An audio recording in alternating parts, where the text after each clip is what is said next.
When you look at Muzan Kibutsuji, the arch-villain of Demon Slayer, one of the first things you notice is that slick, modern Western suit. And that is absolutely not just a fashion choice. It's a calculated statement, packed with tactical, psychological, and even philosophical meaning.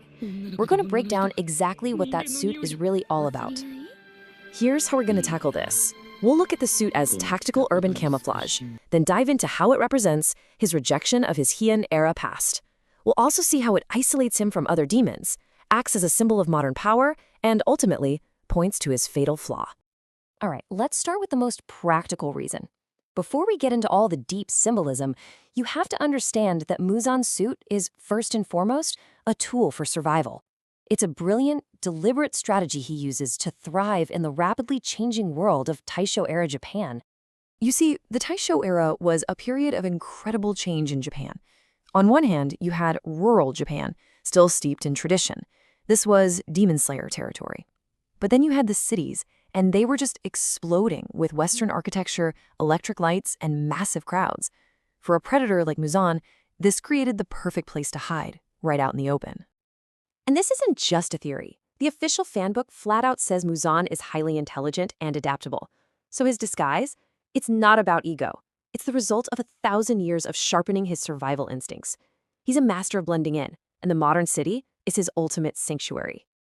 This suit gives him 3 massive tactical advantages. First, access.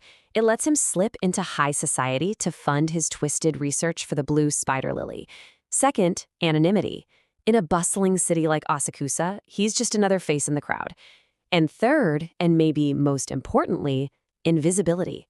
The Demon Slayers are hunting for monsters in the dark, not under the bright electric lights of the city. But it goes so much deeper than just tactics. The suit is a powerful psychological statement. It's Muzan's violent rejection of who he once was and the entire philosophy of the era he came from. You have to remember, Muzan was born a human nobleman way back in the Heian period. That's over 1,000 years before the main story. That huge gap in time isn't just empty years. It represents a millennium of him stewing in resentment for the weak, fragile human life he left behind. Back in the Heian-era, the culture, especially for the aristocracy, was deeply shaped by this Buddhist idea called mujo. It means impermanence. It's this philosophy of accepting that everything, including life itself, is temporary. Well, for Muzan, a man who was literally born dying, that idea wasn't just wrong, it was repulsive. His entire existence is a declaration of war on the very concept of impermanence. So the clothing becomes a clash of symbols.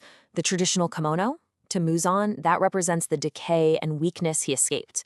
But the Western suit, that's the symbol of everything he now values: science, cold hard progress, and the relentless pursuit of eternal life.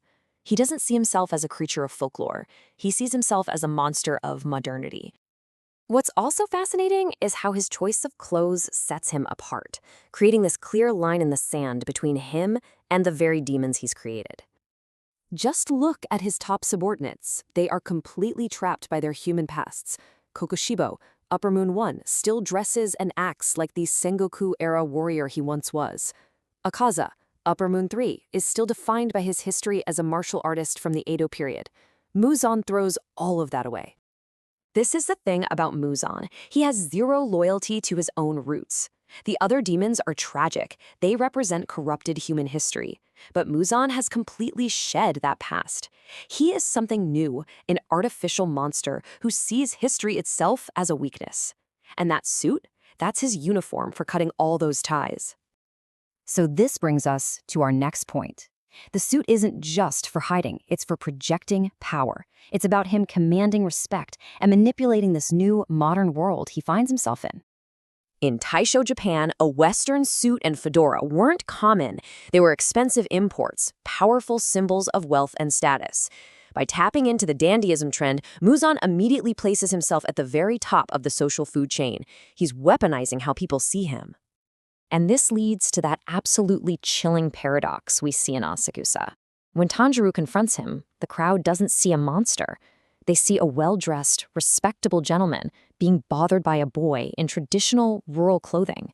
They instinctually protect the man who looks the most evolved, with no idea he's the most ancient and savage predator walking among them. But here's the ultimate irony. This obsession with modernity, the very thing he wrapped himself in like a shield, would turn out to be his greatest weakness. Think about it. The final showdown is really a battle of philosophies. On one side, you have Muzan with his cold logic, his science, his use of urban anonymity. And on the other, you have the demon slayers. Their power comes from the complete opposite source, from total concentration breathing, an ancient physical discipline, and from sun breathing, an ancestral ritual passed down for generations.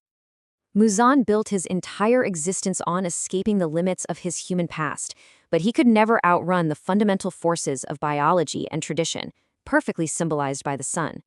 In the end, his modern facade was totally powerless against an ancient elemental force rooted in the very heritage he tried so desperately to deny. So you have to ask yourself, could a fancy Western suit really hide the truth? Could it ever truly cover up the fact that, underneath it all, he was still just a terrified Haitian nobleman, forever running from the one thing no amount of progress could ever conquer, the sun?